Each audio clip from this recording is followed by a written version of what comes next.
अस्सलाम वालेकुम नाजरीन, मैं हूं मोहम्मद अदील और आप लोग देख रहे हैं मेरा यूट्यूब चैनल।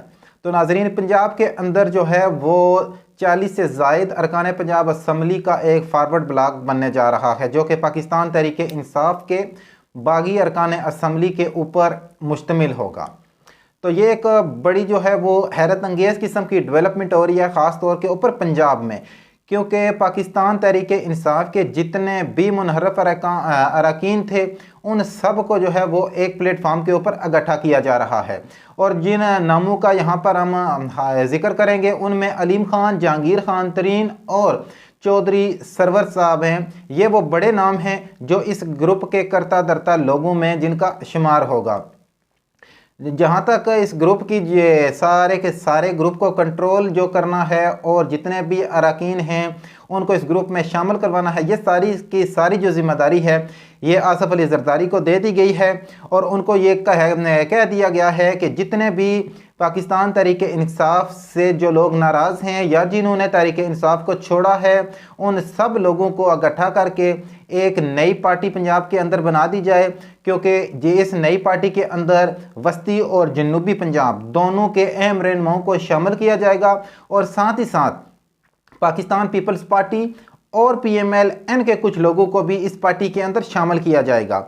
और अनकरीब जो है वो इस पार्टी का जो नाम होगा वो भी अनाउंस कर दिया जाएगा। लेकिन जो अभी तक ताज़ा तरीन इतलात के मुताबिक जो इसका नाम जो है वो आ गया है, ख़बरों की जीनत बना हुआ है कि इस पार्टी का जो नाम है वो अवामी तहरीक इत्तेहाद रखा जाएगा। और इस पार्टी का जो परचम भी होगा वो भी पाकिस्तान तहरीक इंसाफ के परचम से मुमासलत रखता होगा। और जहाँ तक बात की जाए, ये पार्टी जो है वो इलेक्शन 2023 के जो जनरल इलेक्शन होंगे उससे चंद हफ्ते या एक महीना पहले ही जो है वो इलेक्शन कमीशन में इसकी मंजूरी ले ली जाएगी। और इसके जितने भी अरकान होंगे वो सारे के सारे उस पार्टी के जो इलेक्शन कमीशन ऑफ पाकिस्तान उनको एक सिंबल सिंबल देगा, उसी के ऊपर ये सारे इलेक्शन भी लड़ेंगे। तो इस पार्टी का जो वक्ती तौर के ऊपर चेयरमैन बनाया जाएगा वो चौधरी सरवर साहब को बनाया जाएगा, क्योंकि चौधरी सरवर साहब के नून लीग और पाकिस्तान पीपल्स पार्टी दोनों के साथ अच्छे खासे तल्लुकात हैं। और हालिया दिनों ही में उनकी पाकिस्तान पीपल्स पार्टी के जो चेयरमैन हैं आसफ अली जरदारी साहब, उनके साथ भी काफ़ी इस बारे में मामलात भी हुए हैं। जहाँ तक बात है कि अब पाकिस्तान तहरीक इंसाफ को जो है वो नीचा दिखाने के लिए ये सारी की सारी टैक्टिक्स की जा रही हैं, क्योंकि इमरान खान साहब को जो है वो ये किसी एक महाज पर भी शिकस्त नहीं दे सके। जहाँ तक ज़िमनी इलेक्शन से लेकर उनकी किरदार कुशी तक, उनकी ऑडियोज़ वीडियोज़ हर तरह की जितनी भी ये सारे के सारे प्रोपेगेंडे किए जा रहे हैं, सिर्फ और सिर्फ इसी वजह से किए जा रहे हैं कि किसी तरह से पाकिस्तान तहरीक इंसाफ के चेयरमैन इमरान खान की पॉपुलैरिटी को क्रैश किया जा सके। लेकिन अभी तक वो इस सारे के सारे मामलात में फेल होते हुए नज़र आ रहे हैं। और उसके बाद उन्होंने पाकिस्तान तहरीक इंसाफ के चेयरमैन इमरान खान के ऊपर एक कातलाना अटैक भी करवाया और उनको रास्ते से हटाने की भी कोशिश की, लेकिन उसमें भी वो बाल बाल बच गए। फिर उसके पहले आप लोगों ने देखा होगा कि इलेक्शन कमीशन के जरिए जो है वो माइनस इमरान खान फार्मूले के ऊपर बड़ी तेज़ी के साथ अमल किया गया। सिर्फ एक पार्टी के अंदर जो है वो ममनुआ फंडिंग का केस चलाया गया, हालांकि तीनों पार्टियों के इलेक्शन कमीशन के अंदर केस चल रहे थे, लेकिन सिर्फ एक पार्टी को नामजद करके उसके मतलब जो है वो डेली बेस के ऊपर उसकी होती रही है, समातें होती रही हैं। और उसमें पाकिस्तान तहरीक इंसाफ को गिल्टी करार दे गया था कि इसके नतीजे में जो है वो इमरान खान को डिस्क्वालीफाई कर दिया जाएगा और हो सकता है कि आर्टिकल 62 और 63 की शिक के तहत उनको तायातना अहल कर दिया जाए। लेकिन इसके ऊपर भी उनको मायूसी हुई, क्योंकि इलेक्शन कमीशन ने तो अपना काम किया था, लेकिन इमरान खान को जो रिलीफ दिया गया है वो सिर्फ और सिर्फ अदालतों से ही मिला है। तो इलेक्शन में ये बात अब साबित हो चुकी है कि ये लोग पाकिस्तान तहरीक इंसाफ का मुकाबला नहीं कर सकते। इस वजह से ये सारे के सारे हथकंडे अपनाए जा रहे हैं। और अब जो है वो एक नया सियासी महाज खोलने की तैयारी की जा रही है, ख़ास तौर के ऊपर वो पंजाब में है, क्योंकि उनको पता है कि पाकिस्तान पीपल्स पार्टी का जो वजूद है वो पंजाब में सिर्फ चंद एक कॉन्स्टिट्यूंसी है, उनके अंदर थोड़ा बहुत वोट बैंक उनका है, तो बाकी तो वो किसी जगह के ऊपर भी नज़र भी नहीं आते।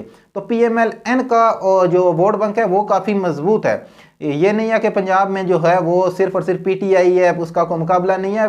पाकिस्तान मुस्लिम लीग नून और PTI का ही पंजाब के अंदर मुकाबला होगा नेक्स्ट इलेक्शन में। तो ये नई जमात बन रही है, ये नई जमात सिर्फ इसीलिए बनाई जा रही है कि जितने भी बागी अरकान हैं उनको अगर इन दोनों पार्टियों यानी पाकिस्तान पीपल्स पार्टी या PMLN में अगर शामिल किया जाएगा तो इनके जो अपने लोग थे जो कई सालों से पाकिस्तान अपनी दोनों पार्टियों के टिकटों के ऊपर इलेक्शन लड़ रहे थे, तो अगर उनको टिकट ना दिया गया तो ये भी उनके लिए एक बहुत बड़ा मसला बन जाना था। तो इस वजह से ये 40 या 45 अरकान का बागी ग्रुप के सारे को इकट्ठा करके जो पार्टी बनाई जा रही है, इस पार्टी बनाने का भी अहम मकसद ये है कि एन इलेक्शन के ऊपर ये जो पार्टी होगी इसकी पाकिस्तान पीपल्स पार्टी और मुस्लिम लीग नून के जितने भी उम्मीदवार होंगे जिस जिस हल्के से ये सारे इलेक्शन लड़ेंगे वहाँ पर इनकी सीट एडजस्टमेंट हो जाएगी। मतलब ये कि किसी एक जगह के ऊपर भी ये इमरान खान या उनकी पार्टी के किसी भी एक लीडर से मुकाबला करने के काबिल नहीं है। 1 to 1 मुकाबला तो ये कर ही नहीं सकते। इसी वजह से ये चाह रहे हैं कि एक ऐसी पार्टी बने जहां पे लोग इनको बुरा भला भी ना कहें, बल्कि ये कहें कि इन लोगों ने अपनी एक अलग से पार्टी बना ली है, इनका वोट बैंक भी मुतासर ना हो। लेकिन अब देखना होगा कि ये पागल किसको बना रहे हैं। क्या पाकिस्तानी अवाम या पंजाब की अवाम इतनी ही बुद्धू है कि जिस तरह का चाहें मंजन इनके आगे जाकर भेज दें, इनको पता ही कुछ नहीं चलेगा? तो वो सारे का सारा दौर अब चला गया। अब सोशल मीडिया का दौर है, सोशल मीडिया की पावर है। जो चीज़ें पहले लोगों को 6-6 महीने नहीं पता लगती थी, आज उनको जो है वो 2-3 मिनट के बाद ये सारे के सारे मामलात हर बंदे के मोबाइल फ़ोन में पहुंच जाते हैं। तो ये टैक्टिक्स भी आप देखें कहाँ तक कामयाब होती है या नहीं होती, क्योंकि बाकी सारे के सारे जितने भी महाज थे उनमें तो ये मुँह की खानी इनको पड़ी है, क्योंकि किसी भी एक महाज के ऊपर ये अभी तक तो कामयाब नहीं हो सके। तो जहाँ तक ये सारे के सारे बागी अरकान हैं या वो लोटाक्रेसी का जितना भी ग्रुप था, इन सबको अगर वो इकट्ठा भी कर लेंगे तो क्या ये इलेक्शन जीतने के काबिल होंगे?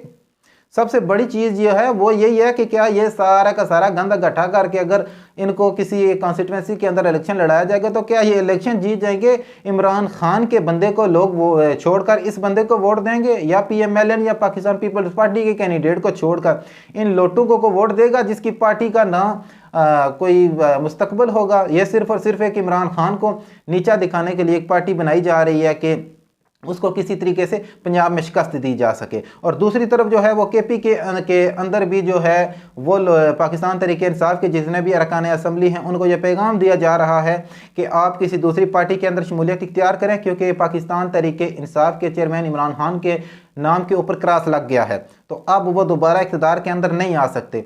अब ये एक सारी की सारी मुनज़्ज़म किस्म की मुहिम चलाई जा रही है। तो इस सारी मुहिम के पीछे जो मास्टर माइंड है वो अभी तक मुतर्रक है, क्योंकि इमरान खान बार बार कह चुके हैं कि जितना इस्टेब्लिशमेंट न्यूट्रल रहे तो हमारे लिए बेहतर होगा। लेकिन अगर इस्टेब्लिशमेंट न्यूट्रल हो गई तो इन PDM जमातों का क्या बनेगा? जिस दिन इस्टेब्लिशमेंट न्यूट्रल हो गई उसी दिन इस PDM की गवर्नमेंट का बिस्तरिया गोल हो जाएगा। ये इस्लामाबाद क्या पूरे पाकिस्तान में ज़लील और रुस्वा होंगे, क्योंकि अभी तक की जितनी भी इन लोगों की काविशें थी वो पाकिस्तान की आवाम के लिए तो 0/0 हैं, क्योंकि एक तो इन्होंने अवाम को महंगाई से मार दिया है, और दूसरा जिस चीज़ के लिए बड़े नारे लगा कर आए थे जी कि पाकिस्तान की मैशियत डूब रही है, हम अपनी सियासत को दाव पर लगाकर मुल्क को हमने जो है वो तरजीह दी है। तो आज जिस मुल्क को उन्होंने तरजीह दी है उसकी आप माशी हालत आप लोगों के सामने है।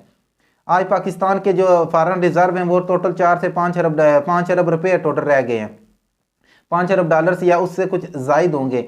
तो अब देखना ये होगा कि अब मज़ीद कौन सा जो मुल्क है वो फ्रंट पे आएगा इनकी मदद करने के लिए, क्योंकि अभी तक तो हमारे जो वज़ीर-ए-आज़म साहब हैं वो जो कह रहे थे कि जी मुझे अपने कपड़े भी बेचने पड़े तो मैं बेच दूंगा, फलां कर दूंगा, बड़े उनके दावे थे, लेकिन वो सारे के सारे इस वक्त ज़मीन बोस हो चुके हैं। और इस वक्त तक जो उनके एक हमारे वज़ीर ख़ज़ाना साहब थे उनके ऊपर पता नहीं कितने किस्म के जो है वो केसेस थे, वो सारे के सारे बहाल किए गए। उनको पाकिस्तान के अंदर लाया गया कि डार साहब आएंगे तो डॉलर को नीचे ले कर जाएंगे, पाकिस्तानी मैशत को संभालेंगे, लेकिन डार साहब ने आते ही जो है ना वो पाकिस्तानी मैशत का जनाजा ही निकाल दिया है। अब ये तक नई जो भी गवर्नमेंट बनेगी उससे कम अज़ कम ये 3 साल तक या 2 साल तक ये मुल्क इसी तरह ही चलेगा। उसके लिए भी ये इतने बड़े बड़े गड्ढे खोद के जा रहे हैं कि उनसे निकलना भी 2-3 साल के लिए आसान नहीं होगा।